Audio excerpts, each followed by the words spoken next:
এই বিড়ালকে কখনো আপনারা কষ্ট দিবেন না, বিড়ালকে আদর করবেন, বিড়ালকে ভালো মতো পুষবেন। বিড়াল যদি কোনো জাতির জন্য দোয়া করে, কোনো গৃহস্থর জন্য দোয়া করে, ওই সংসারের মধ্যে উন্নতি শুরু হয়ে যায়। ওই সংসারের মধ্যে আর এক নাম্বার হলো, যে ঘরে বিড়াল থাকে সেই ঘরে জিন আসতে পারে না, জিন বাস করতে পারে না।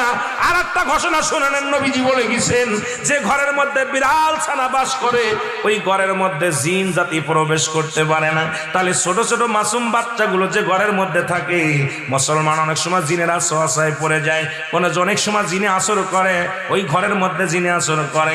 যে ঘরের মধ্যে বিড়ালকে আদর করে বিড়াল থাকে, ওই ঘরের মধ্যে বিলাই বিড়াল বিড়াল বিলাই বিলাই, এইটা যার ঘরের মধ্যে আছে এই ঘরের মধ্যে দুষ্ট জিনেরা আসতে পারে না। জোরে জোরে চিল্লায়া বলা যাবে না মারহাবা।